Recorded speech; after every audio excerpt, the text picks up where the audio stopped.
Mesin kriogenik adalah teknologi mesin roket paling prestisius.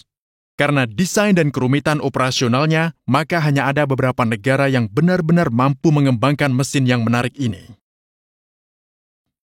Mari kita mulai perjalanan desain mesin kriogenik dari dasar-dasarnya. Roket sederhana mendorong dirinya sendiri menuju ke langit menggunakan hukum ketiga Newton. Dengan kata lain, ketika mesin roket mengeluarkan massa dalam jumlah besar dengan kecepatan tinggi, roket memperoleh momentum yang sama ke arah yang berlawanan. Mesin roket harus membakar bahan bakar yang sangat mudah terbakar untuk mengeluarkan bahan bakar dalam jumlah besar dengan kecepatan tinggi. Mesin roket berbahan bakar cair adalah mesin paling serbaguna sebagai penggerak luar angkasa. Mengontrol injeksi bahan bakar secara efisien bisa mungkin dilakukan dengan roket ini dan pada akhirnya mendorong menggunakan berbagai jenis katup.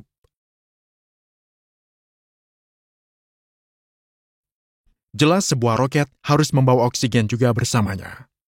Bahan bakar dan pengoksidasi disebut propelan. Tantangan desain pertama adalah memilih bahan bakar yang tepat. Saat memilih bahan bakar untuk mesin roket, impuls spesifik adalah istilah yang paling penting. Impuls spesifik adalah jumlah dorongan yang didapat roket dengan membakar propelan per unit. Sehingga roket jelas membutuhkan bahan bakar impuls spesifik yang tinggi. Roket mendapatkan daya dorong karena kecepatan momentumnya berubah. Semakin cepat kecepatan pembuangannya, semakin besar ia kehilangan momentum. Kecepatan gas buang sebanding dengan suhu gas buang. Itulah sebabnya nilai kalor bahan bakar sangat penting. Dengan demikian, bahan bakar bernilai kalor tinggi dengan bobot molekul paling kecil cenderung memiliki impuls spesifik yang tinggi. Berdasarkan kriteria ini, pilihan yang paling kentara adalah hidrogen karena memiliki berat molekul yang sangat ringan dan nilai kalor yang tinggi, menghasilkan impuls spesifik yang tinggi. Selain faktor-faktor ini, hidrogen tidak menimbulkan korosi pada bagian-bagian mesin dan tidak beracun bagi atmosfer jika dibakar dengan oksigen. Namun, tantangan utama hidrogen adalah pada suhu kamar hidrogen berbentuk gas. Oleh karena itu, membawa gas hidrogen dalam tangki besar akan membuat roket luar angkasa menjadi besar. Satu-satunya solusi adalah mencairkan hidrogen. Itulah sebabnya kriogenik muncul. Hidrogen cair terlihat sangat keren, bukan? Pencairan hidrogen menghasilkan ukuran tangki yang kompak. Untuk mendapatkan hidrogen cair yang tampak keren ini, ia harus melalui proses yang panjang. Anda bisa melihat bagaimana kompresor, kondensor, dan perangkat penghambat bekerja sama untuk menurunkan suhu menjadi negatif 253 derajat Celcius. Gas hidrogen hanya bisa berubah menjadi bentuk cair pada suhu yang sangat rendah ini. Propelan cair ini kemudian diangkut dalam tangki besar dan disimpan di dekat stasiun peluncuran, tempat ia dipindahkan ke tangki bahan bakar roket tepat sebelum peluncuran. Gas oksigen juga mengalami proses yang sama. Ini dia, kita baru saja memproduksi propelan kriogenik. Kedua tangki ini ditutupi oleh tangki luar yang lebih besar, yang terbuat dari paduan aluminium litium yang sangat tahan lama.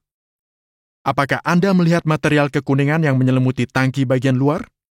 Bahan ini sebenarnya adalah lapisan poliuretan isolasi termal setebal 25 mm yang diaplikasikan dengan teknik busa semprot. Tujuannya untuk melindungi tangki bagian luar yang harus menghadapi panas ekstrim saat melewati atmosfer bumi. Sekarang kita sudah menyimpan propelan kriogenik, LH2 dan LOX dengan aman. Selanjutnya, mari masuk ke desain mekanis mesin kriogenik. Apa jadinya jika kita langsung menyuplai bahan bakar dari tangki bahan bakar ke ruang bakar? Hidrogen cair dan oksigen cair secara otomatis akan mengalir ke mesin yang dapat menyebabkan pembakaran. Namun, dorongan yang dihasilkan tidak akan cukup untuk sukses melakukan lepas landas. Untuk menggerakkan gas buang dari nozzle dengan kecepatan tinggi, diperlukan pompa untuk mengalirkan bahan bakar dan oksidator ke ruang bakar. Bagaimana dengan pompa listrik? Pompa listrik akan membutuhkan banyak penyimpanan energi untuk bisa melakukannya, yang tentu akan menambah bobot roket. Solusi cerdas untuk memompa hidrogen cair adalah menjalankan pompa menggunakan turbin yang beroperasi pada hidrogen yang diekspansi. Selain itu, demi pembakaran yang efisien, hidrogen cair harus diubah menjadi bentuk gas. Bagaimana kita bisa melakukannya?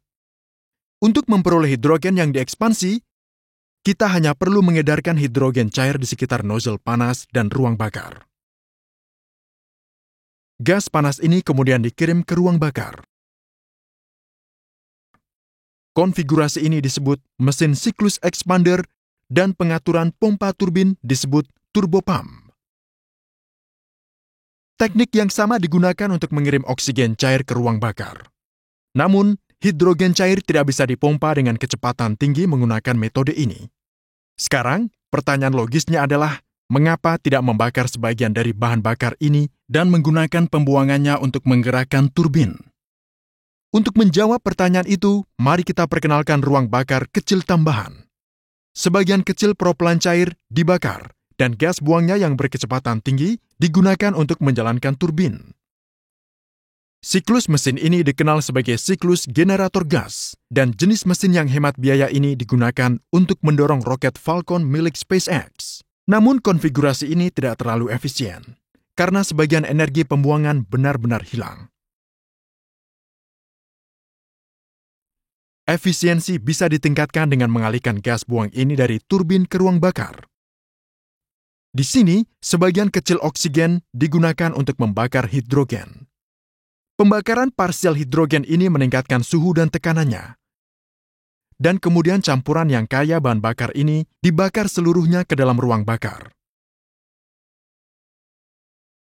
Pengaturan ini disebut siklus pembakaran bertahap, dan jenis mesin ini memberikan daya dorong tertinggi dan impuls spesifik. Namun, tekanan di dalam ruang bakar sangat tinggi. Oleh karena itu, dibutuhkan suku cadang yang sangat kuat dan mahal. Siklus mesin dipilih untuk roket tertentu sesuai dengan kebutuhan masing-masing misi. Sebuah perangkat yang disebut plat injektor digunakan untuk mencampur hidrogen dan oksigen secara menyeluruh di ruang bakar. Di sini, propelan diatomisasi. Setelah atomisasi, propelan dibakar secara efisien menggunakan igniter piroteknik. Temperatur di dalam ruang bakar mesin kriogenik bisa mencapai 3000 derajat Celcius yang dapat menyebabkan kerusakan material. Namun, hidrogen cair yang bersirkulasi di sekitar ruang bakar membantu menjaga suhu material dalam batas yang diizinkan. Pengaplikasian pepatah menembak 2 burung dengan 1 batu. Gas bertekanan tinggi yang dikeluarkan dari ruang bakar dipercepat menuju kecepatan yang lebih tinggi melalui nozzle divergent-convergent. Kini, mari saksikan mengapa perkembangan suksesnya mesin kriogenik merupakan tantangan besar. Untuk mesin kriogenik, rasio oksigen ke hidrogen adalah yang paling penting. Turbopump melakukan pekerjaan penting ini, dan karena itu, ia dikenal sebagai jantung dari mesin kriogenik. Trik dengan desain turbopump adalah pompa yang mengontrol laju aliran propelan dikendalikan oleh turbin, yang pada gilirannya akan dikendalikan oleh pembakaran propelan. Masalah di dalam masalah, bukan? Kontrol kecepatan pompa yang rumit ini membuat pengontrolan rasio baling-baling menjadi sangat sulit. Beberapa turbopump bahkan menggunakan gearbox untuk menjalankan pompa pada kecepatan yang berbeda dari turbin. Tantangan desain besar lainnya dalam mesin kriogenik adalah isolasi termal. Amati gambar termal teknologi roket ini. Apakah Anda menyadari sesuatu yang aneh? Ada gradien suhu yang sangat tinggi di banyak bagian roket. Hambatan termal yang kuat harus dirancang untuk mencegah aliran panas. Gradien suhu tinggi semacam ini tidak umum pada mesin roket lain, sehingga membuat desain insulasi termal menjadi unik untuk teknologi roket kriogenik.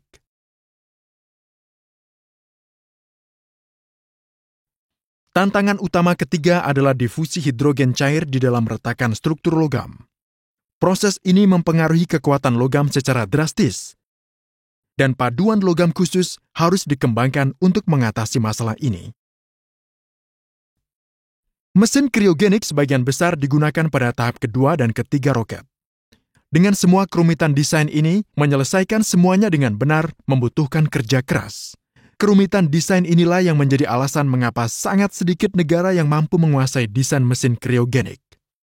Perkembangan mesin kriogenik lebih lanjut, termasuk mesin throttling deep, untuk digunakan di banyak fase misi. Terima kasih telah mendengarkan. Apakah Anda ingin menjadi bagian dari tim kami? Silakan klik tombol dukungan. Terima kasih.